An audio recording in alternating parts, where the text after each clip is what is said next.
تو اگلا عنوان ہے کس کس کی کیا کیا خدمت کریں۔ پہلی بات یہ ہے ہر ایک پر احسان کرنے کی عادت ڈالیں۔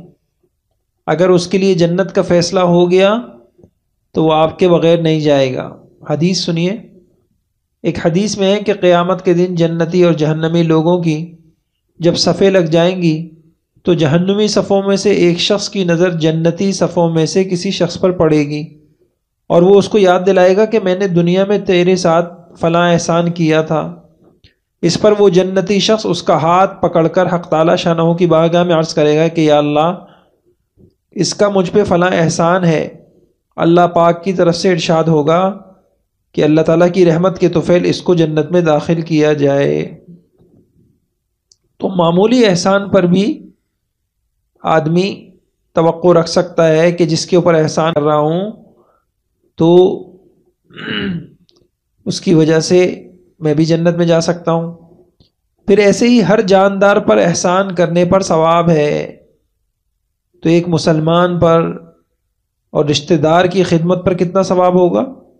آپ نے حدیث سنی ہوگی کہ ایک بدکار عورت کی اتنی بات پر بخشش کر دی گئی کہ وہ جا رہی تھی کہ اس نے ایک کنواں دیکھا اور دیکھا کہ ایک کتا کھڑا ہوا ہے جس کی زبان پیاس کی شدت کی وجہ سے باہر نکل پڑی ہے اور وہ مرنے کے قریب ہے۔ اس عورت نے اپنے پاؤں کے چمڑے کا موزہ نکالا اور اس کو اپنی اوڑھنی میں باندھ کر کنویں میں سے پانی نکالا اور کتے کو پلایا، تو اس پر اس کی بخشش ہو گئی۔ حضور صلی اللہ علیہ وسلم سے کسی نے پوچھا کیا ہم لوگوں کو جانوروں کے صلے میں بھی ثواب ملتا ہے اگر ہم کوئی جانور کے ساتھ احسان کریں؟ حضور صلی اللہ علیہ وسلم نے فرمایا ہر جگر رکھنے والے یعنی ہر جاندار پر احسان کرنے میں ثواب ہے، مسلمان ہو، کافر ہو، آدمی ہو، جانور ہو۔ ایک کتے کو پانی پلانے پہ جب جنت مل رہی ہے اور ہر جگر والے یعنی جانور پر بھی اس کی خدمت کرنے پر جنت مل رہی ہے، ثواب مل رہا ہے، تو مسلمان اور مسلمانوں میں بھی رشتہ دار ان کی خدمت پہ کتنا اجر ملے گا۔ پھر اسی طریقے سے بیٹی بہن کی پرورش خدمت پر بھی اجر و ثواب ہے۔ میں بہت ساری روایتوں کا خلاصہ عرض کرتا ہوں۔ ایک روایت سے پتہ چلتا ہے بیٹیاں والدین کے لیے مغفرت اور نجات کا سامان ہیں بشرطے کہ ان کے ساتھ اچھا سلوک کیا جائے۔ بیٹیاں والدین کی جنت ہیں بشرطے کہ ان کے حقوق ادا کیے جائیں۔ بیٹی کے ساتھ حسن سلوک سے آخرت میں حضور پاک صلی اللہ علیہ وسلم کے قرب کب ملے گا۔ ایسی روایت میں آتا ہے بچیوں کے لیے اپنی جوانی قربانی کر دینے والی ماں قیامت میں حضور پاک صلی اللہ علیہ وسلم کے ساتھ ہوگی۔ تو بچیوں کی خدمت ہو رہی ہے، بیٹوں کی خدمت ہو رہی ہے اور اس خدمت پر اتنا اجر مل رہا ہے۔ پھر اسی طریقے سے اگر گھر کا کوئی فرد، والدین ہے، بہن ہے، بھائی ہے، شوہر ہے، بچے ہیں، ساس سسر ہے، نند ہے، بھاوج ہے، دیورانی ہے، کوئی بیمار ہے تو ذرا سی اس کی مدد پر مغفرت کے وعدے ہیں، درجات بلند ہونے کے وعدے ہیں۔ ایک حدیث میں جو شخص کسی مصیبت زدہ آدمی کی مدد کرتا ہے اس کے لیے 73 درجے مغفرت کے لکھے جاتے ہیں، جن میں سے ایک درجے سے تو اس کی درستگی ہوتی ہے یعنی لغزشوں کا بدلہ ہو جاتا ہے، باقی 72 درجے رفع درجات کا سبب بنتے ہیں۔ تو پریشان حال کی، بیمار کی مدد، خدمت، نصرت، اس پہ اللہ کی طرف سے درجے بلند ہو رہے ہیں۔ پھر اگر مہمان آ گئے ان کی خدمت ہو رہی ہے، اپنے ہوں، خاندان کے ہوں، شوہر کے رشتہ دار ہوں، کوئی بھی ہوں، ان کے ساتھ اچھا سلوک ہو رہا ہے تو اس پہ الگ اجر مل رہا ہے۔ ایک حدیث میں آتا ہے مخلوق ساری کی ساری اللہ کی عیال ہے، جیسے انسان کے گھر والے ہوتے ہیں۔ فرمایا آدمیوں میں سب سے زیادہ محبوب اللہ جل شانہ کے نزدیک وہ ہے جو اس کے عیال کے ساتھ اچھا برتاؤ کرے۔ تو یہ میں نے آپ کے سامنے تھوڑی سی یہ باتیں رکھیں۔ ذہن میں آتا ہے بھائی کس کس کی خدمت کریں، کیا کیا خدمت کریں، تو عرض کر دیا کہ احادیث میں، قرآن میں یہ پتہ چلتا ہے کہ خدمت کرنے والوں کو بڑا اجر ملتا ہے۔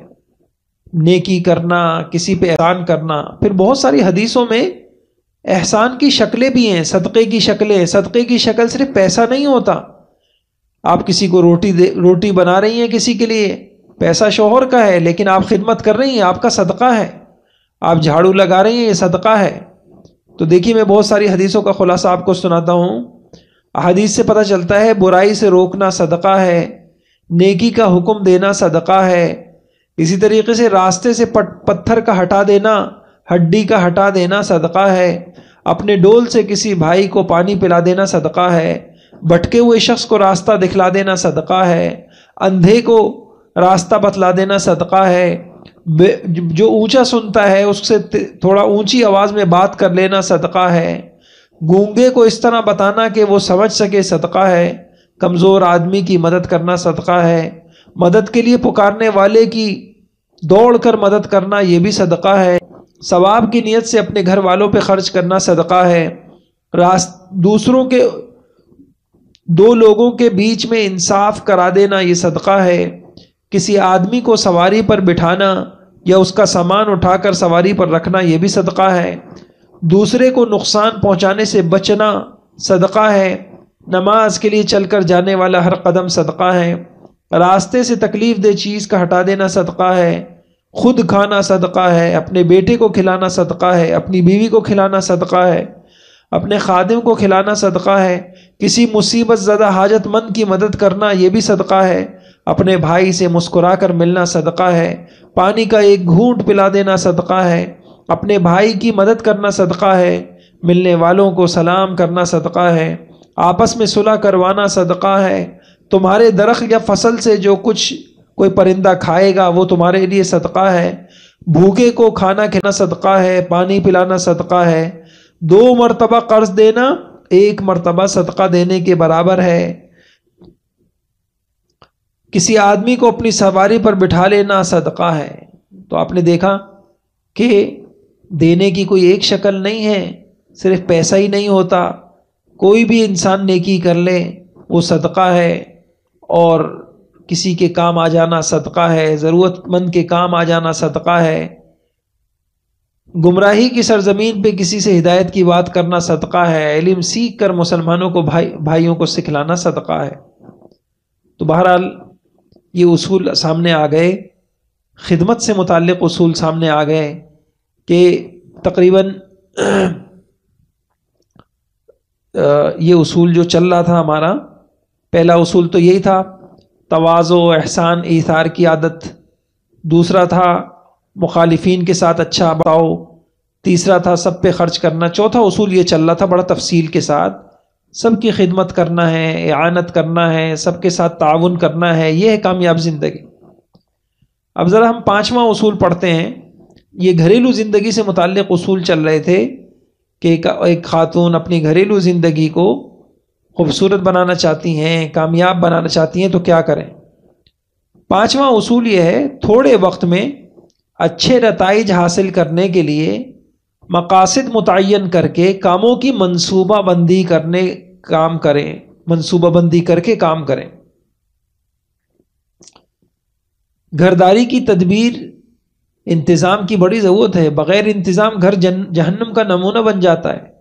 اگر تدبیر کے ساتھ یہ علی میاں کی والدہ لکھ رہی ہیں، اگر تدبیر کے ساتھ نہ کرو گی تو تمہارا وقت، پیسہ، مال زیادہ خرچ ہوگا اور بجائے آرام کے تکلیف ہوگی.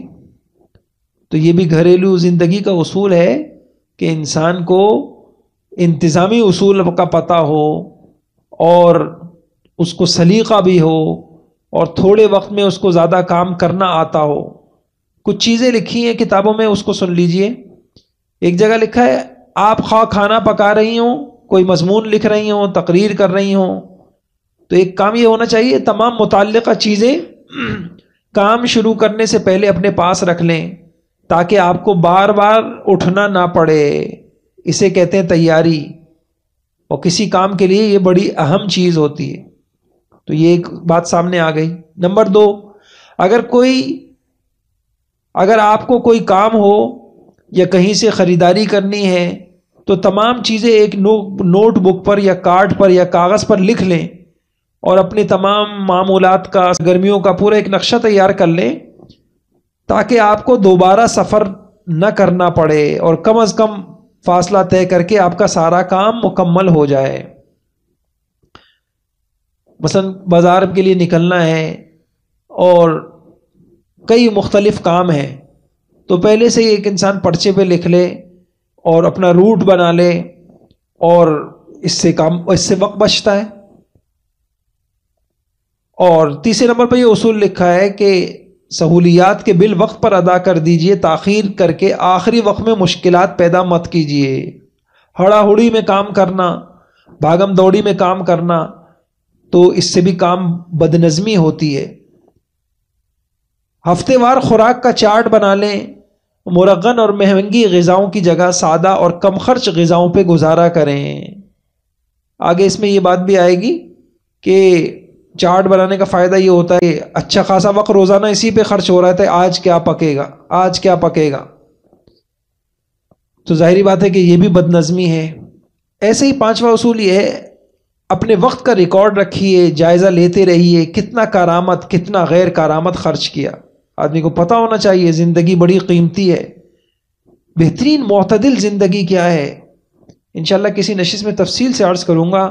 معتدل زندگی، شاندار زندگی وہ ہے جس میں آپ کا وقت 4 چیزوں کے علاوہ کسی 5ویں چیز میں نہ لگ رہا ہو۔ یہ 4 چیزیں مقاصد ہیں، زندگی کے مقاصد ہیں۔ نمبر 1، آپ کا وقت دین سیکھنے میں لگ رہا ہو، کچھ سیکھ رہی ہیں، کوئی کتاب پڑھ رہی ہیں، اور کوئی حدیث کی کتاب، کوئی تفسیر، کوئی قرآن، اور قرآن کی تفسیر سیکھنے وقت لگ رہا ہو، کوئی چیز یاد کر رہی ہیں، کوئی دعا یاد کر رہی ہیں، کوئی مسائل کی کتاب پڑھ رہی ہیں۔ نمبر دو، یا آپ کا وقت عمل کرنے میں گزر رہا ہو، قرآن کی تلاوت ہو رہی ہے، ذکر ہو رہا ہے، دعا مانگی جا رہی ہے، اشراق، چاشت، نوافل پڑھے جا رہے ہیں، تسبیح پڑھی جا رہی ہے، کلمے کا ذکر ہو رہا ہے، تیسرے کلمے کا ذکر ہو رہا ہے، درود شریف کا ذکر ہو رہا ہے، استغفار کیا جا رہا ہے، یا آپ کا وقت عبادت میں گزرے، اللہ سے تعلق بنانے میں گزرے، آپ کا وہ وقت قیمتی ترین، آپ کے اوپر اللہ کی رحمتوں کی بارشیں ہوں گی، ایسے عمل ہو رہے ہیں جس سے اللہ کا قرب مل رہا ہے۔ نمبر 3، کیا آپ کا وقت اللہ تعالیٰ کی مخلوق کی بھلائی کے لیے صلہ رحمی کی نیت سے کسی سے ملنے جا رہے ہیں، کسی کی عیادت ہو رہی ہے، کسی کی تعزیت ہو رہی ہے، کسی کی تعزیت ہو رہی ہے، کسی کی عیادت ہو رہی ہے، صلہ رحمی ہو رہی ہے، کسی کی مہمان نوازی ہو رہی ہے، اللہ کے لیے، صلہ رحمی کے لیے، رشتوں کو جو نبھانے کے لیے، رشتوں کو جوڑنے کے لیے، اور اس کو 2 کام ہی سمجھ لیں، دین سیکھنا، دین پہ عمل کرنا۔ عمل کی 2 شکلیں میں نے آپ کو بتائیں، اللہ سے اچھا تعلق، اللہ کی مخلوق سے اچھا تعلق۔ نمبر 3، اللہ کے دین کو آگے پہنچانے میں آپ کا وقت گزر رہا ہو، کوئی کلاس لے رہی ہیں، کسی کو تجوید سکھا رہی ہیں، کسی کو قرآن سکھا رہی ہیں، کسی کو بچوں کو دعائیں سکھا رہی ہیں، تعلیم کر رہی ہیں، جماعت میں جا رہی ہیں، کوئی جماعت آئی ہے اپنے گھر میں، اس کو بلایا جا رہا ہے، ان کی خدمت ہو رہی ہے، نصرت ہو رہی ہے، کسی کو دین کی بات پہنچائی جا رہی ہے۔ یہ تیسری یہ چیز ہے جس میں آپ کا وقت بن کے آپ کو اور آپ کی دنیا آخرت کو قیمتی بنائے۔ اور چوتھی چیز ہوتی ہے حقوق اور ذمہ داریاں پوری کرنا۔ جتنے بھی تعلقات والے ہیں ان کے حقوق ہیں، شوہر کا بھی حق ہے، اولاد کا بھی حق ہے، حتیٰ کہ اپنی جان کا بھی حق ہے۔ تو اگر آپ آرام بھی کر رہی ہیں تو یہ اس چوتھے نمبر میں آ گیا کہ اس نیت سے آرام کرنا ہے کہ میری ذات کا بھی حق ہے۔ ان لنفسک علیک حقا ولعینک علیک حقا ولجسدک علیک حقا، حضور صلی اللہ علیہ وسلم کی حدیث ہے۔ بہرحال ان 4 چیزوں کے علاوہ جو وقت بھی کہیں لگے گا وہ برباد ہوگا۔ تو اپنے وقت کا جائزہ لیتے رہنا چاہیے. میں زندگی کے جو مقاصد ہیں اس میں لگ رہی ہوں کتنا. اب میں بازار گئی، یہ میری زندگی کا مقصد نہیں ہے، یہ ایک ضرورت ہے. ضرورت بقدر ضرورت ہوا کرتی ہے. ضرورت کو بقدر ضرورت، مقصد وہ اہم ہوتا ہے. سارا وقت لگے مقاصد پر، جان لگے مقصد کے حاصل کرنے میں.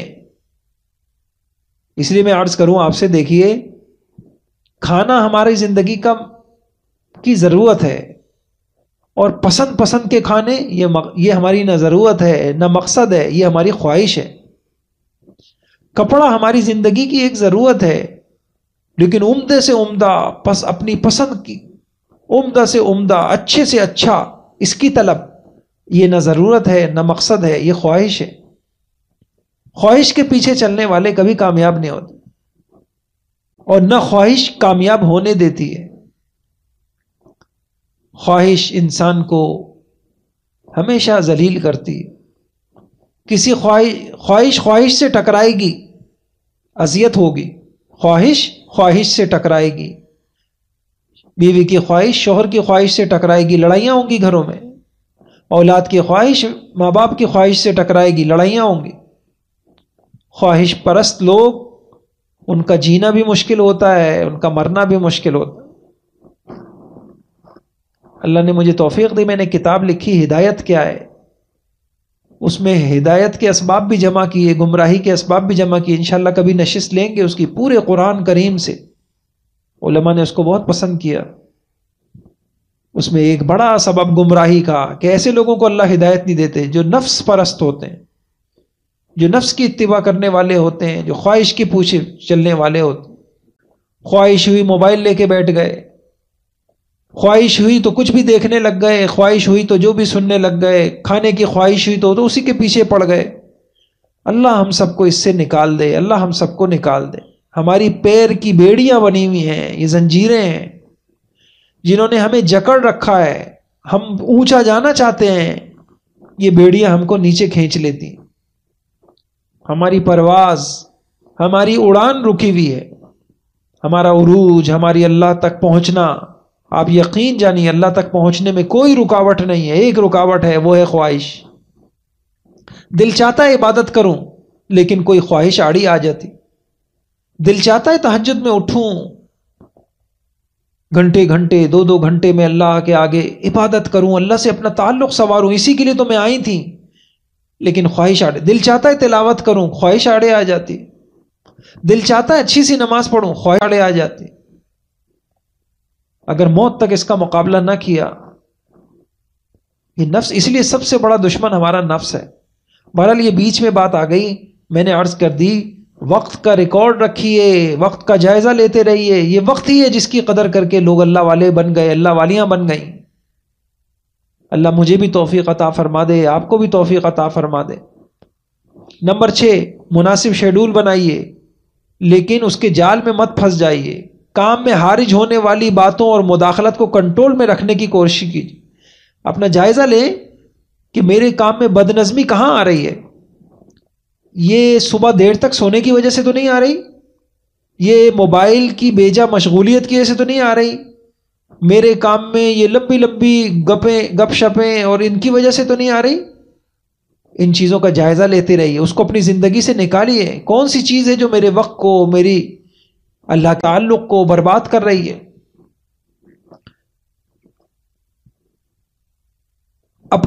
نمبر 8، اپنے قیمتی وقت کی شناخت کیجیے، اس سے بھرپور فائدہ اٹھائیے. قیمتی وقت جس میں آپ تر و تازہ ہوں، آپ جو ہے حشاش بشاش ہیں. نمبر 9، اپنے اہم کاموں کو اس وقت کرنے کی کوشش کی جب آپ کے جسم میں قوت زیادہ ہو. کسی وقت انسان میں جیسے صبح کا وقت ہے، انسان میں توانائی زیادہ ہوتی ہے، تو مشکل کام صبح میں کر لے آدمی. نمبر 10، وہ کام جن کو کرنے کو طبیعت نہیں چاہ رہی، انہیں کرنے کے لیے اپنے اوپر جبر کر کے جلد از جلد کرنے کی کوشش کیجیے. نمبر 11، غیر متوقع کاموں کے لیے بھی تیار رہیے، ان کاموں کو بھی اپنے شیڈول کا حصہ بنائیے. ہوتا کیا ہے، جو اچھے اچھے انتظام والی خواتین ہوتی ہیں تو اگر عام روٹین سے ہٹ کے کوئی کام پیش آ گیا تو وہ اس کام کی وجہ سے اپنے دیگر کاموں میں خلل آنے نہیں دیتی. مثال کے طور پہ عام روٹین کے خلاف برخلاف گھر میں کوئی بیمار ہو گیا، اب روٹین اس کی عیادت، اس کی تیمارداری، تھوڑا سا کام روٹین سے ہٹ گیا، لیکن یہ غیر متوقع کام ہے. بہتر کام کرنے والیاں ان کو اس کی تربیت ہوتی ہے کہ وہ اپنے کاموں کو منظم کر لیتی ہیں. نمبر 12، سفری اوقات کو استعمال کرنے کا فن سیکھیے. سفری اوقات، اس وقت کو بھی بہتر طور پر استعمال کرنے کی کوشش کیجیے. مثال کے طور پہ آپ کو سفر پہ جانا ہے، پہلے سے آپ یہ بھی سوچئے میرے بہت سے معمولات گھر میں پورے نہیں ہو رہے تھے، انشاءاللہ سفر میں مجھے وقت ملے گا. میں نے روزانہ نیت کی تھی کہ میں 500 مرتبہ کلمہ پڑھوں گی، 2-3 دن سے نہیں ہو پا رہا، انشاءاللہ اس سفر میں یہ تعداد پوری کر لوں گی. میں طویل دعاؤں کی چاہت رکھتی ہوں، ہو نہیں پا رہا تھا، انشاءاللہ سفر میں موقع ملے گا. میری تلاوت کا معمول کچھ پیچھے جا رہا ہے، 1 پارہ میرا پیچھے جا رہی ہوں، 2 پارے پیچھے جا رہی ہوں، انشاءاللہ میں سفر کے اندر اس کو. مطالعے کی بہت عرصے سے مجھے نیت تھی فلاں کتاب مطالعہ کروں گی، موقع نہیں مل پا رہا تھا، سفر میں اس کتاب کو ساتھ رکھ لیا.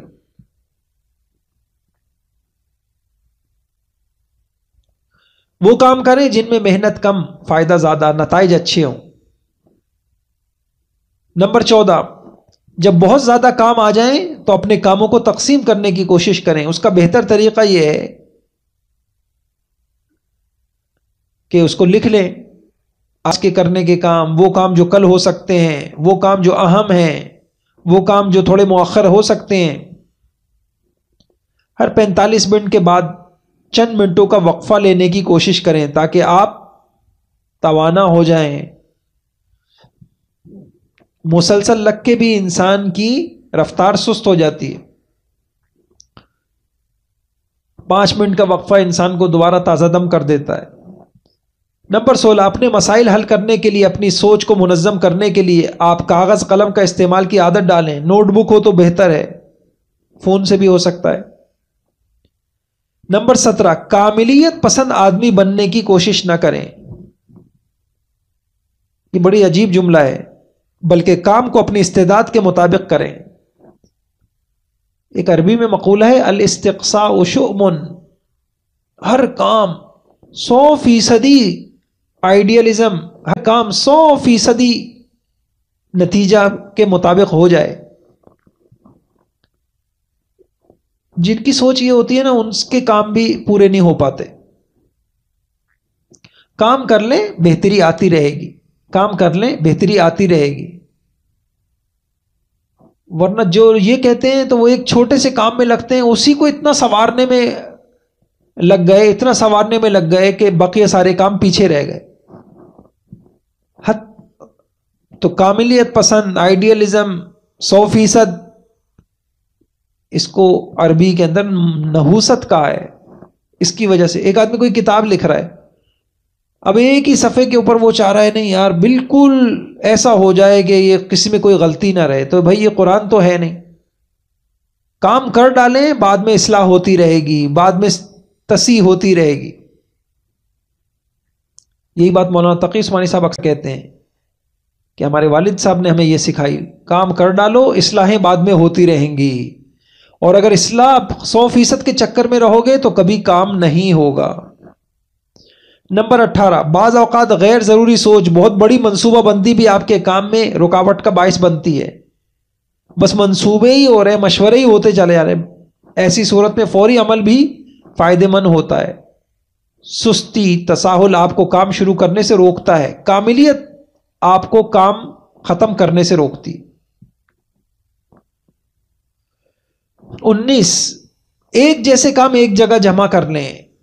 ایک جیسے کام ایک جگہ جمع کر لیں، جیسے میں نے بھی مثال دی. نمبر 20، اپنے موجودہ طریقہ کام کا جائزہ لیں، حسب ضرورت تبدیلی کرتے رہیں. نمبر 21 کام کرنے کے فنکار بنیے، محض محنت کافی نہیں، فن سیکھیے، بہترین طریقے سے کام کیجیے۔ ایک ہی کام ہے، ایک روٹین کے مطابق کوئی کرتا چلا آ رہا ہے، اس میں 1 گھنٹہ لگتا ہے، لیکن ذرا سا کوئی کام کو ذرا سلیقہ سیکھ لے، وہ کام جو ہے 45 منٹ میں بھی ہو سکتا ہے۔ نمبر 22 اپنے کاموں معاملات کی چیک لسٹ بنائیے، ایک پرچے پہ لکھ لیے۔ اچھا، اس کا بڑا فائدہ ہوتا ہے۔ مثلا ہمارے ہاں مسلسل کوئی نہ کوئی مدرسے میں کوئی نہ کوئی تقریب کہہ لیجئے، کوئی نہ کوئی پروگرام ہوتا ہی رہتا ہے، آج یہ نشست لینی ہے، وہ نشست لینی ہے، تو اللہ نے توفیق دی، ہم نے ایک پرچہ بنا لیا، ایک مرتبہ خوب غور و فکر کر کے پرچہ بنا لیا۔ اب کچھ بھی نہیں، کوئی بھی نیا کورس ہو تو وہ پرچہ رکھ لیتے ہیں سامنے، اس پرچے کے مطابق مہمان کون ہے، مہمان کو لینے کون جائے گا، استقبال کون کرے گا، بیان کی جگہ پر جو چیزیں پہنچانی ہیں وہ کون پہنچائے گا، فلاں کون کرے گا، فلاں کیا کرے گا، واپس کون رکھے گا، اور اکرام کی شکل ہے تو وہ کیا ہوگی، فلاں کیا ہوگی، لانے لے جانے کا نظم کیا ہوگا، یہ کام کون کرے گا آگے۔ ہم بس ایک وہ پرچہ اتنا منظم بن گیا، تو یہ بہت زبردست بات لے گئی، اپنے کاموں اور معاملات کی چیک لسٹ بنا لیجیے۔ مثلا آپ کے گھر میں آئے روز دعوتیں ہوتی ہیں، اب ہمارے یہاں ایک عجیب بات ہے، ہر چیز کو بار بار ہم سوچتے ہیں اور وقت ضائع ہوتا ہے۔ ایک مرتبہ زیادہ سوچ کے کوئی پرچہ اپنا نظم بنا لیں، آئندہ وہ پرچہ آپ کے بہت سارے وقت کو بچائے گا۔ مثال کے طور پہ سفر پہ جانا ہوتا ہے لوگ، اب ہر مرتبہ سفر پہ جاتے ہوئے اچھا اور کیا رکھنا تھا، اور کیا رکھنا تھا، یہ بھی رکھنا تھا، اچھا اور کیا رکھنا تھا۔ اگر ایک ہی مرتبہ آدمی پرچہ بنا لے، ہر مرتبہ سفر پہ جاتے وہ پرچہ دیکھا، وہ چیک لسٹ ثابت ہو جائے گا، ہاں پچھلی مرتبہ یہ بھی ضرورت پڑ گئی تھی، یہ ہو گیا، یہ ہو گیا، یہ رکھ لیا، یہ باقی ہے۔ اس سے بھی کام انسان کے منظم ہوتے ہیں۔ کام ختم کرنے کے بعد مطلوبہ تاریخ سے پیچھے کی جانب منصوبہ بندی کیجیے، چھوٹے چھوٹے کاموں کو ایک وقت میں نمٹائیے۔ نمبر 25 ہمیشہ اپنی ترجیحات پہ توجہ دیں، اپنی مصروفیات پر نہیں۔ بہترین بات ہو گئی، اپنی ترجیحات پہ توجہ دیں، اپنی مصروفیات پہ نہیں۔ بعض لوگ مصروف زندگی گزارتے ہیں لیکن کوئی اہم کام نہیں کر پاتے، ان کی زندگی کی کوئی ترجیحات متعین نہیں ہوتی۔ فوکس ترجیحات پہ ہونا چاہیے۔ اور جیسے یہ میں نے ابھی آپ کو کہا، ہماری ترجیحات تو آخرت ہے، اور ہماری ترجیحات تو یہ 4 بنیادی کام ہیں۔ کیا بنیادی کام؟ دین سیکھنا، عبادات کے ذریعے سے اللہ سے تعلق بنانا، اخلاق کے ذریعے سے اللہ کی مخلوق سے اپنے تعلق سنورنا، اور دین سکھانا، دین کی اشاعت، دین کی تبلیغ، اور چوتھی چیز حقوق ذمہ داریاں۔ یہ ہماری ترجیحات ہیں، باقی مصروفیات ہیں۔ نمبر 26 فیصلہ کرنے میں تاخیر مت کیجیے۔ میں نے کہا نا کہ ایک چیز کو لے کے بیٹھے اسی پہ گھنٹوں لگا دیے۔ نمبر 27 اپنے کاموں کے لیے، اپنے کاموں کو اپنے لیے رکاوٹ مت بنائیے بلکہ معاون بنیے۔ نمبر 28 جو چیزیں اور معمولات عموماً تنگ کرتے ہیں ان کو حل نکالنے کی کوشش کیجیے۔ بس اوقات گھریلو زندگی میں یا اور کہیں کوئی چیز ہے، ہمیشہ وہاں پریشانی ہوتی ہے، تو ہر مرتبہ وہاں اٹک رہے ہیں، تو حل نکالیں، سوچیں، اللہ سے رہبری مانگیں، مدد مانگیں۔ ہمیشہ بیک اپ پلان رکھیں، جیسے آپ لوڈ شیڈنگ کے پیش نظر یو پی ایس یا جنریٹر کا انتظام رکھتے ہیں، تو ایسے ہی کام کو کرتے وقت احتیاطی تدابیر، اگر خدا نخواستہ یوں ہو گیا تو پھر کیا کرنا ہوگا، اچھا چلو یوں ہو گیا تو کیا کرنا ہوگا، فلاں چیز پکانی ہے وہ نہیں ملی تو پھر کیا کرنا ہوگا۔ نمبر 30 اوقات کار کو تقسیم کریں۔ نمبر 31 کاموں کے لیے وقت کے گروپ بنائیں، اس میں تیزی کے ساتھ کام کرنے کی کوشش کیجیے۔ نمبر 32 جو کام کریں صحیح کریں۔ نمبر 33 جب کام ختم کر لیں پھر اسے ایک طرف رکھ دیں، بار بار اس پہ نظریں نہ دوڑائیں۔ نمبر 34 اپنے ساتھ کام کرنے والوں کی صلاحیت کا بھی خیال رکھیں۔ یہ بہت زبردست کام ہے۔ ایک ہوتا ہے کام کرنا، ایک ہوتا ہے کام لینا۔ بعضوں کو اللہ پاک نے کام کرنا بھی انہیں آتا ہے، کام لینا بھی آتا ہے. بعضوں کو کام لینا نہیں آتا، وہ خود کھپ رہے ہیں. کچھ چھوٹے چھوٹے کام بچوں سے بھی کرائے جا سکتے ہیں اگر بچوں کی اچھی تربیت کر دی جائے. ایسی خواتین اور ایسی مائیں ہوتی ہیں بہترین، ان کے کام جلدی سمٹ جاتے ہیں. انہوں نے ایسی تربیت کرتے ہیں بچوں کی شروع سے ہی. ایک ہوتی ہے ماں خود ہی لگ رہی ہے ہر کام میں، خود ہی آگے بڑھ رہی ہے، تو اس سے بچوں کی صلاحیتیں خراب ہو رہی ہیں. آپ اپنے ہاتھ پیر خود کاٹ رہی ہیں. مثال کے طور پہ ایسی تربیت کی ہے، دسترخوان پہ کھانا کھاتے ہیں، ایسی تربیت کی ہے بچوں کی، بھائی فلاں کھانا اٹھائے گا، فلاں کھانا لگائے گا، آ کے جوتے جو ہے آپ نے جگہ پہ رکھنے ہیں، یہ فلاں کام کرنے ہیں. خود ہی کام سمٹے گا. اپنے معاونین کو متحرک رکھنے کے لیے کچھ نہ کچھ کرتے رہیں، اور اس میں کوئی مایوسی کی بات نہیں ہے. بچے سنتے نہیں ہیں. تربیت میں تو وقت لگتا ہی ہے. لیکن نمبر 36، جہاں ضرورت ہو دیگر ساتھیوں سے مدد طلب کریں. نمبر 37، اپنے کام سے لطف اندوز ہوں، کام کو پسند بنائیں. یہ بہت بہترین بات ہے. یعنی جو لوگ کسی کام کو بوجھ سمجھ کے کرتے ہیں وہ کبھی کامیاب نہیں ہو سکتے.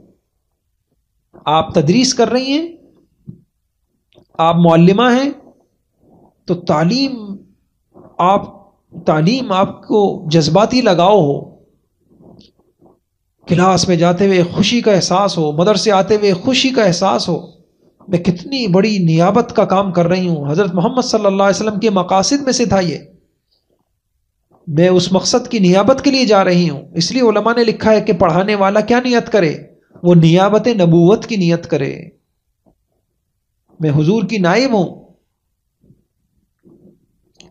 اور میں نے آپ کو یہ بتایا کہ گھر کی خدمت کرنے والی بوجھ سمجھ کے جو کام نہیں کرے، میں کتنی جنت کما رہی ہوں. اور 38، اپنے کام کرنے کی جگہوں پر کنٹرول حاصل کریں. نمبر 39، صحیح وقت پر کام کریں، کام کو ختم کرنے کی کوشش کریں. نمبر 40، مقاصد متعین کریں، کام مکمل ہونے پر خوشی کا اظہار کریں اور اللہ کا شکر ادا کریں. ہاں، شکر میں بڑی کمی ہے ہمارے ہاں. جو کام ہو جائے فوراً الحمدللہ، بھائی یہ کام سلیقے سے ہو گیا، یہ چیز صحیح پک گئی الحمدللہ. بسم اللہ اور الحمدللہ کی عادتیں اتنا آگے نکال سکتی ہیں کہ کاش کہ ہم اس کو کریں.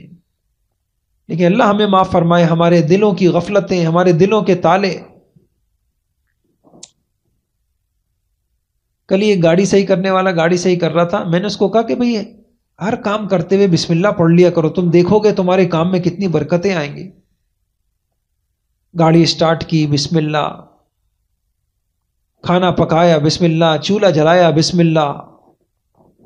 تو بسم اللہ اور الحمدللہ کی عادت ڈالیں، پھر آپ دیکھیں کہ آپ کے کاموں میں کتنا حسن، کتنی خوبصورتی. کیا یہ دیکھیے نا، کھانے جل بھی جاتے ہیں، خراب بھی ہو جاتے ہیں، مہمان نواز، بہت کچھ ہو جاتا ہے، لیکن جب صحیح ہوا ہے تو شکر ادا کرنا چاہیے. نمبر 41، بہتر طریقے سے کام دوسروں کو تفویض کریں. یہ وہی بات آ گئی میں نے آپ سے عرض کیا، بعض لوگ صرف اپنے آپ کو کھپاتے ہیں اور پریشان رہتے ہیں، اور بعضوں کو ہنر آتا ہے. ادھر ماسیوں سے بھی سلیقے سے کام لیا، بچیوں سے کام لیا، چھوٹے چھوٹے کام ان کے حوالے کیے. یہ ایک فن ہے. اچھا، میں ایک بات آپ سے عرض کرتا ہوں، اللہ مجھے بھی دے دے. میں نے زندگی میں دیکھا جن لوگوں کے اندر سیکھنے کا جذبہ ہوتا ہے وہ لوگ بڑی ترقی کرتے ہیں. ہر چیز سیکھنے کی ہوتی ہے، ہر چیز سیکھنے کی ہوتی ہے، اور کوئی انسان کامل نہیں ہے. ہر انسان میں کچھ نہ کچھ خامیاں ہیں، اور ہر انسان کے اندر کچھ نہ کچھ خوبیاں ہیں. تو ہر انسان سے سیکھا جا سکتا ہے. آپ کسی کے یہاں گئیں اور آپ نے دیکھا کہ ماشاءاللہ انہوں نے کس سلیقے سے کام کیا، یہ میں تو اس طرح سے نہیں کرتی ہوں، اس نگاہ سے دیکھ کر اس کو سیکھنا. انہوں نے ماشاءاللہ دیکھو اپنے بچوں کی کیسی تربیت کی انہوں نے، ان کے بچے ان کے کام میں کس طریقے سے ہاتھ بٹا رہے ہیں. انہوں نے ماسی سے ماشاءاللہ پیار محبت سے کس انداز سے انہوں نے کام لیا. ہر چیز سیکھنے کی ہوتی ہے. نمبر 42، کاموں اور فاصلوں کا اندازہ لگائیں، منصوبہ بنائیں تاکہ صحیح وقت پہ ختم ہو سکے. دیکھیں آپ کو کہیں سفر کرنا ہے تو پہلے سے اندازہ لگا کے، کوئی آدمی، جو لوگ چلتے ہیں نا ان کا کام درست ہوتا ہے. بھائی میں ہو سکتا ہے کہ راستے میں رش میں کہیں پھنس جاؤں، تو 15 منٹ لگ سکتے ہیں، 10 منٹ لگ سکتے ہیں، لہٰذا مجھے اتنے بجے چلنا چاہیے. تو اپنے کاموں کا اندازہ کرنا، میں اتنے بجے پکانے اٹھوں گی، اتنے بجے مہمان آئیں گے، اتنے بجے یوں ہوگا، تو مجھے کیسے کرنا چاہیے. نمبر 43، بہتر کارکردگی کا مطالبہ کریں، اپنے ساتھیوں کو متحرک رکھیں، ان کو کام کے فائدے بتائیں، انہیں اس معاملے میں ان خوشگوار مستقبل کے بارے میں ترغیب دیں. نمبر 44، تنظیم وقت، گھر کے کام کاج کے لیے ٹولز، چیزیں استعمال کریں، یہ کارآمد اور وقت بچانے کا اچھا ذریعہ ہے. جہاں ممکن ہو ٹولز کو اپنی ضرورت کے مطابق بنائیں. نمبر 45، اپنے آپ پر ذمہ داریوں کا بہت زیادہ بوجھ نہ ڈالیں، انسان خود بے وقوفی کر کے اپنے اوپر بوجھ لاتا ہے. نمبر 46، ایک وقت میں ایک چیز یا ایک کام کریں، بیل گاڑی یا ٹرانسپورٹ کنٹینر بننے کی کوشش نہ کریں. نمبر 47، جو کام شروع کریں اسے ختم بھی کریں، یہ ایک اچھی عادت ہے، اس سے آپ کی کامیابی کا راز وابستہ ہے، اس عادت سے آپ کی کارکردگی میں اضافہ ہوگا. نمبر 48، کام کے بھوت نہ بنیں لیکن اچھے انداز میں کریں. نمبر 49، اچھی طرح سے اور غلطیوں سے پاک کام کرنے کی کوشش کریں، احسن طریقے سے کام کریں کیونکہ یہ انسان سے مطلوب ہے. وَأَحْسِنُوا إِنَّ اللَّهَ يُحِبُّ الْمُحْسِنِينَ. نمبر 50، ناممکن کاموں کو کرنے کی کوشش نہ کریں، اپنے قد سے چھوٹے ہونا یا بونا ہونا ممکن نہیں. نمبر 51، افراد کی تربیت کریں، انہیں زیادہ سے زیادہ امور سپرد کریں. دیکھیں سپرد کریں، آگے بڑھنے کا موقع دیں. پہلے ہی قدم پہ ہم نے کسی کو کہہ دیا نہیں یہ تو غلط کرے گا، چھوڑو میں ہی کر لیتی ہوں، تو کبھی آپ کے ساتھ کام کرنے والے آگے نہیں بڑھیں گے. شروع میں چند عرصے غلطی کریں گے، اس کے بعد آپ کے معاون بنیں گے. نمبر 52، مداخلتی چیزوں کا جائزہ لیں، انہیں دور کرنے کی کوشش کریں، اوقات کو ضائع کرنے والی چیزوں کا جائزہ لیں، مداخلتوں کا جائزہ لیں.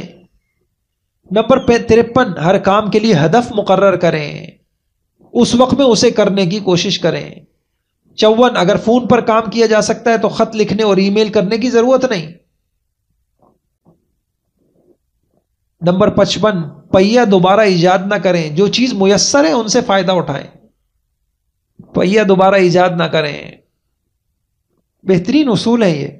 نمبر 56، اپنے کام کے سلسلے میں کسی سے معاونت کی ضرورت ہے تو اسے ضرور حاصل کریں. نمبر 57، جب کسی کام میں کامیابی ہو جائے تو خوشی منائیے، رب کا شکر ادا کیجیے، معاونین کو ان کی محنت پر حوصلہ افزائی کیجیے، انہیں کریڈٹ دیجیے. یقین کیجیے آپ کی قائدانہ صلاحیتوں کے لیے یہ بہت اہم ہے. 58، غیر متوقع چیزوں اور واقعات کا اندازہ لگائیے، ان کے لیے وقت نکالیے. 59، اپنی وقت کو تضییع کا عمومی طور پہ جائزہ لیں، اپنی اصلاح کریں. نمبر 60، کام کی منصوبہ بندی کریں پھر کام کریں، گاڑی چلانے سے پہلے منزل متعین کریں. نمبر 61، کام کرنے سے پہلے منطق کے سوالات اپنے پاس آپ سے کریں، کیا، کیوں، کب، کیسے، کتنا. یہ بہترین ہے. آپ یقین جانیے اس ایک چیز سے مجھے کتابیں لکھنے میں اتنی سہولت ہوئی. کیا، کیوں، کب، کیسا بیان کرنے میں، کیا، کیوں، کب، کیسا. میں کیوں بیان کر رہا ہوں؟ مجھے تشکیل کیا کرنی ہے. بس اوقات ایک آدمی بات کر رہا ہے گھنٹوں، اس سے پوچھو بھائی آپ کہنا کیا چاہ رہے ہیں، آپ ایک دو لفظوں میں یہ بتائیے آپ کہنا کیا چاہ رہے ہیں. یہ بہت زبردست چیز ہے، کیا، کیوں، کب، کیسا. تو کوئی بھی چیز ہو اس میں اپنے آپ سے یہ سوال کریں، ان کو درست کر سکتے ہیں. خاص اور منتخب کام کریں، جن کے بغیر گزارا ہو سکتا ہے اسے چھوڑ دیں. 63، وہ کام جو دماغی صلاحیت کا مطالبہ کریں انہیں ان اوقات میں کریں جب آپ کا دماغ اس کام کے لیے تیار ہو. 64، ایک وقت میں ایک کام کریں. 65، قابل عمل مقاصد کا تعین کریں. 66، اپنے حافظے کے ساتھ مہربانی کریں. یہ بہت قیمتی بات ہے، اس کو غور سے سنیے. گھروں میں جھگڑے اتنی وجہ سے ہوتے ہیں، شوہر کہتا ہے میں نے کہا تھا، او میں بھول گئی تھی. حیرت کی بات ہے کہ میں بھول گئی تھی. اگر ایک چھوٹی سی جو ہے ایک نوٹ بک کا استعمال ہو، کتنے جھگڑے ختم ہو جائیں. فوراً اس کو لکھ لیا اور دیکھ لیا، اس کو حافظے کو اہم چیزوں کے لیے رکھیں. اچھا یہ بڑی اہم بات ہے. اپنے حافظے کو ہم خواہ مخواہ جو ہے بوجھ لاتے ہیں، اس پہ ایک ذہنی تھکاوٹ کا شکار ہوتے ہیں. یہ بھی کرنا ہے، یہ بھی کرنا ہے. اب سوچ رہے ہیں، سوچنے کی کیا ضرورت ہے؟ ایک چھوٹی سی پرچی بنائیں، اپنے پاس رکھیں یا ڈائری میں لکھ لیں. ترجیحات کا تعین کریں، ضبط تحریر میں لائیں. اپنے یومیہ کاموں کے لیے ٹائم ٹیبل بنائیں. کرنے کے کاموں کی فہرست کو اپنے ساتھ بالکل سامنے رکھیں. بس تھوڑا سا اور ہے میں پڑھ لیتا ہوں. پیر ذوالفقار صاحب عورتوں کو نصیحت کرتے فرماتے ہیں گھر کے اندر آپ اپنی نوٹ بک خود بنائیں, اہم باتوں کو اس میں لکھنے کی عادت ڈالیں. عورتوں میں یہ چیز بہت کم ہے, کچھ نیک بیویاں اس کی پابندی کرتی ہیں وگرنہ نوٹ بک نہیں بنائی جاتی. کئی اہم باتیں خاوند کو کہنی ہوتی ہیں لیکن موقع پر یاد نہیں آتی. آپ کو کچھ کہنا ہے, کئی اہم کام کرنے ہوتے ہیں جو خاوند بتا کے جاتے ہیں بھول جاتی ہیں, چنانچہ گھر میں مصیبتیں اسی وجہ سے شروع ہوتی ہیں. فقط اپنی یادداشت پہ بھروسہ نہ کریں, اس لیے کہ جب گھر میں عورت کی اولاد ہونی شروع ہوتی ہے تو عام طور پر اس کی یادداشت اتنی اچھی نہیں رہتی. کئی مرتبہ یہ جلدی بھول جاتی ہے. جب گھر کے اندر ڈائری ہوگی تو اس ڈائری میں خاوند نے جو کام کہے وہ بھی لکھ لے, اور کسی اور نے کوئی کام کہا وہ بھی لکھ لے, کسی کو کام کے لیے کہنا ہے وہ بھی لکھ لے. تو روز کا ایک صفحہ یا متعین کر لیں, اس کے اوپر آپ نے جو باتیں کرنی ہیں وہ لکھ لیں, جو کہنی ہے وہ لکھ لیں. شام کو دیکھ لیں کہ میں نے یہ سب کام سمیٹے یا نہیں. یہ نوٹ بک کا بنانا جب آپ شروع کریں گی تو آپ دیکھیں گی آپ کی زندگی میں ایک ڈسپلن آ جائے گا, آپ کی زندگی خود بخود اچھی ترتیب والی بن جائے گی. پھر آپ وقت کا خیال بھی رکھیں گی. جب آپ کو پتہ ہوگا آج میں نے اتنے سارے کام سمیٹنے ہیں, پھر کسی کو فون آنے پر اس سے دال پکانے کی باتیں نہیں ہوں گی. آپ کو پتہ ہوگا کہ میرا وقت بہت قیمتی ہے. آج ارجنٹ فوری نوعیت کے کاموں کی وجہ سے عورتیں اہم کاموں کی طرف توجہ نہیں دیتی. دیکھیں یہ بہت قیمتی ہے, باقاعدہ اس پہ ورکشاپیں کرائی جاتی ہیں. ایک ہوتے ہیں فوری کام, ایک ہوتے ہیں ضروری کام, اہم کام. یہ بات سنیے اور دل کے کانوں سے سنیے. بد انتظامی کی وجہ سے, زندگی میں ترتیب نہ ہونے کی وجہ سے آج عورتیں ارجنٹ کاموں میں اتنا الجھ جاتی ہیں, اہم کاموں کے لیے ان بیچاریوں کے پاس فرصت ہی نہیں. ہر وقت جو ہے جلد بازی, اور تھوڑا وقت رہ جائے تو کہتی ہیں اچھا یہ کام بھی سمیٹنا ہے, اچھا یہ کام بھی سمیٹنا ہے, کل تو فلاں تقریب میں. ہر وقت کرنے کی ضرورت نہیں, پلاننگ کے ساتھ زندگی گزاریے. اچھا کسی نے کہا جب آدمی کسی کام کو اچھا پلان منصوبہ بندی کر لیتا ہے تو یوں سمجھو کہ کام ہو جاتا ہے. تو یہ نوٹ بک کا بنانا, اپنے وقت کا خیال رکھنا, اپنے کاموں کو اس میں لکھنا آپ کے لیے فائدے کا سبب ہے. آپ کہیں گی کہ ہمیں بہت اچھی, اکثر خاوندوں کے ساتھ جو نوک جھونک ہوتی ہے وہ اس لیے ہوتی ہے کہ بیوی نے خاوند کو کام کہا, خود بھی بھول گئی, خاوند بھی بھول گیا, کئی دن بعد یاد آیا تو الجھ پڑے. اگر یہ نوٹ بک میں لکھا ہو تو آپ روزانہ ان کو یاد بھی دلا سکتی ہیں, وقت سے پہلے یاد دلا سکتی ہیں. یا خاوند نے کوئی بات کہی تو بیوی کرنا بھول گئی, اس پر خاوند کے ساتھ نوک جھونک شروع ہو گئی. اس لیے نوٹ بک کا بنانا آج کے حالات کو سامنے رکھتے ہوئے عورتوں کے لیے بڑے فائدے کا باعث ہے. اللہ تعالیٰ عمل کی توفیق عطا فرما دے. اور سچ بات تو یہ ہے جو اللہ کا ہو جاتا ہے اس کی ہر چیز میں برکتیں آ جاتی ہیں, آپ یقین جانیے. اس لیے علماء نے لکھا جو لوگ کثرت سے ذکر کرتے ہیں ان کے وقت میں بڑی برکت ہوتی ہے, فرشتے ان کے کاموں میں مدد کرتے ہیں. یقین جانیے فرشتے ان کے کاموں میں مدد کرتے. ہماری زندگیوں میں اللہ کی مدد آ جائے, 2-3 کام ضرور کر لیجئے. دن کے شروع میں استخارہ کر لیجئے, اے اللہ آج دن بھر کے کاموں میں میری رہبری فرما, کیا کروں, کتنا کروں, کون سا پہلے کروں, کون سا بعد میں کروں, کیا چھوڑ دوں, اے اللہ تو میری رہبری فرما دے. اور دوسرا کام یہ کر لیا کریں, صبح ہوتے ہی ہر کام میں مدد مانگ لیا کریں. اے اللہ اب میں کھانا بنانے جا رہی ہوں, یا مالک یوم الدین ایاک نعبد و ایاک نستعین. یہ جملہ رٹ لیں یہ جملہ. اے اللہ اب میں آج مہمان آنے ہیں, یا اللہ میں کمزور ہوں, آج طبیعت بھی تھکی ہوئی ہے, اے کریم رب مدد فرما دے. یا مالک یوم الدین ایاک نعبد و ایاک نستعین. 2 کام ہو گئے. اور یا اللہ کاموں میں جو چیزیں یا اللہ پریشانی کا باعث بنتی ہیں, شریر ہیں, اے اللہ ایسوں سے بچا لے. اور تیسرا کام کیا کریں, جب کام آپ کی پسند کے مطابق ہو جائے فوراً زبان سے الحمدللہ کی رٹ لگا لیں. الحمدللہ. آج دیکھیں بچے ماشاءاللہ, یہ کتنی بڑی نعمت ہے, اللہ کی قسم کتنی بڑی نعمت ہے. بچوں کو وقت پہ اسکول بھیج دیا, مدرسے بھیج دیا, وقت پہ ناشتہ دے دیا, وقت پہ آنکھ کھل گئی, وقت پہ تلاوت ہو گئی, وقت پہ. جب یہ سارے کام ہو رہے ہیں اللہ کی مدد سے ہو رہے ہیں, میری اپنا کچھ بھی نہیں ہے. آج اللہ بستر پہ لٹا دے, کچھ نہیں کر سکتی میں, تو الحمدللہ کی رٹ لگائیں, بسم اللہ کی رٹ لگائیں, یا مالک یوم الدین ایاک نعبد و ایاک. اور جب کام پسند کے مطابق ہو جائے تو الحمدللہ, پسند کے مطابق نہ ہو تو صبر کریں. تو اور اعمال کے لیے وقت جو نکالتی ہیں ان کے کاموں میں دیکھیے, حضرت فاطمہ جب آئی تھیں اپنے کاموں کا شکوہ کیا تھا تو حضور نے کیا کہا تھا؟ بیٹی یہ ذکر کر لو. اب حیرانگی ہوتی ہے، وہ کاموں کی وجہ سے تھکی ہوئی ہیں، حکم دیا جا رہا ہے ذکر کر لو. آپ یاد رکھیے گا، ذکر ہوگا، تلاوت ہوگی تو اس اللہ پاک اس کی برکت سے آپ کے کاموں میں بہترین مدد اللہ کریں گے، وقت میں برکت ہو جائے گی، سلوٹوں میں کام سمٹ جائیں گے. اللہ تعالیٰ مجھے بھی عمل کی توفیق عطا فرمائے، آپ کو بھی عمل کی توفیق.